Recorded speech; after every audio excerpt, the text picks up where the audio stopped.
तो देश भर में जनसंख्या पर कंट्रोल के लिए रोक लगाने के लिए नारे बहुत दिए गए, बातें बहुत हुई, लेकिन दुनिया की दूसरी सबसे बड़ी आबादी वाली देश भारत में क्या नारों के भरोसे जनसंख्या रुकेगी? देश में अब यूपी पहला ऐसा राज्य बनने जा रहा है जहां योगी सरकार जनसंख्या नियंत्रण विधेयक लाने की तैयारी में है। अब इस विधेयक में क्या कुछ हो सकता है, एक खास रिपोर्ट के जरिए आपको दिखाएंगे।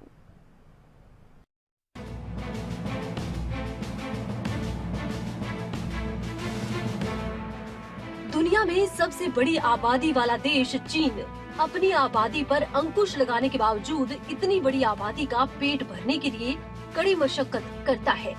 लेकिन भारत जो आबादी के लिहाज से दुनिया में दूसरे पायदान पर है, वहाँ बढ़ती आबादी पर रोक के लिए कोई कानून नहीं है। पढ़ा लिखा तबका या फिर ये कहें कि सक्षम तबका आबादी नहीं बढ़ा रहा, बल्कि ज्यादातर वो तबका जो पहले से गरीबी की मार झेल रहा है, वही आबादी बढ़ा रहा है।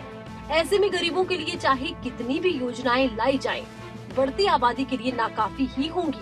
लेकिन अब जनसंख्या विस्फोट पर रोक लगाने के लिए देश का जनसंख्या के लिहाज से सर्वाधिक आबादी वाला राज्य उत्तर प्रदेश अब आबादी पर लगाम लगाने वाला पहला राज्य बनने जा रहा है।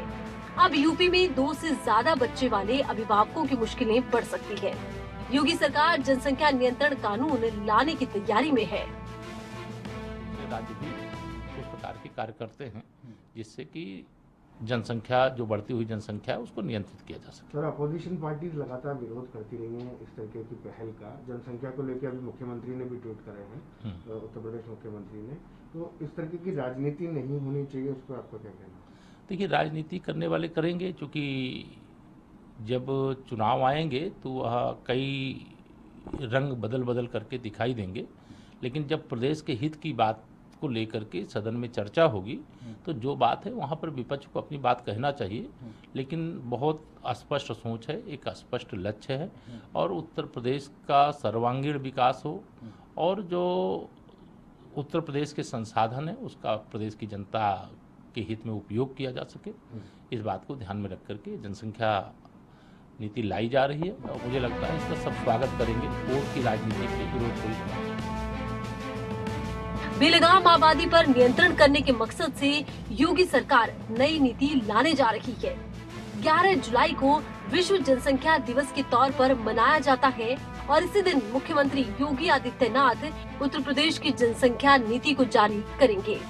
इससे पहले राज्य विधि आयोग ने उत्तर प्रदेश में जनसंख्या नियंत्रण के लिए कानून का मसौदा बनाया और मसौदे को तैयार करने के लिए कानूनों के साथ साथ सामाजिक परिस्थितियों और कुछ अन्य बिंदुओं पर अध्ययन किया गया। जो दंपति 2 बच्चों की जनसंख्या नीति को अपनाता है, उसे तमाम प्रकार की सरकारी सुविधाएं दी जाएंगी। उसकी जितनी भी राज्य की कल्याणकारी योजनाएं हैं उनका लाभ दिया जाएगा।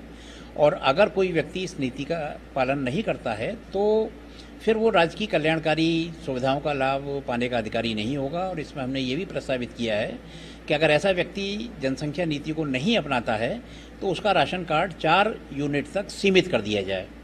और भी बहुत सी अयोग्यताएं हमने इसमें रखी हैं कि वो व्यक्ति सरकारी नौकरी के लिए आवेदन नहीं कर सकेगा। उस व्यक्ति का सरकारी नौकरी में अगर है तो उसका प्रमोशन नहीं होगा। बताया जाता है कि कानून के ड्राफ्ट में 2 से ज्यादा बच्चों के अभिभावकों को सरकारी सुविधाओं के लाभ से वंचित किए जाने का प्रावधान सुझाया जा सकता है। अब एक नजर डालते हैं जनसंख्या नियंत्रण विधेयक की उन मुख्य बातों पर जो इसमें शामिल हो सकती हैं। अगर ये एक्ट लागू होता है तो 2 से ज्यादा बच्चे पैदा करने वाले सरकारी नौकरियों में आवेदन नहीं कर पाएंगे और नौकरियों में प्रमोशन का मौका भी नहीं मिलेगा। 77 सरकारी योजनाओं का लाभ और अनुदान नहीं मिल पाएगा। तो वहीं 1 साल के भीतर सभी सरकारी अधिकारियों, कर्मचारियों और स्थानीय निकाय में चुने गए जनप्रतिनिधियों को एक्ट का उल्लंघन न करने का शपथ पत्र देना होगा। कानून लागू होते समय उनके 2 ही बच्चे हैं, ये भी शपथ पत्र में बताना होगा।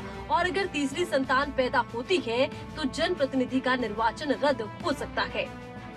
और 2 से अधिक संतान होने पर चुनाव न लड़ने का प्रस्ताव भी शामिल किया जाएगा। सरकारी कर्मचारियों का प्रमोशन तो रुकेगा ही, वहीं बर्खास्त करने की सिफारिश भी की जाएगी। नसबंदी करवाने पर इंक्रीमेंट, प्रमोशन समेत कई लाभ मिलेंगे। अगर परिवार के अभिभावक सरकारी नौकरी में हैं और नसबंदी करवाते हैं तो उन्हें अतिरिक्त इंक्रीमेंट, प्रमोशन और कई तरह की सरकारी सुविधाएं दी जाएंगी। 2 बच्चों वाले दंपति अगर सरकारी नौकरी में नहीं हैं तो उन्हें बिजली, पानी, हाउस टैक्स और होम लोन में राहत दी जाएगी।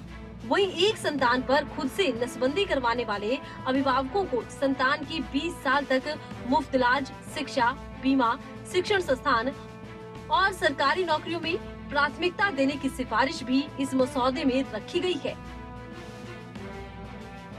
कुल मिलाकर विधेयक का उद्देश्य केवल एक ही है, हम दो हमारे दो, या यूं कहीं कि बच्चे दो ही अच्छे के नारे को अब योगी सरकार कानून की शक्ल देने जा रही है।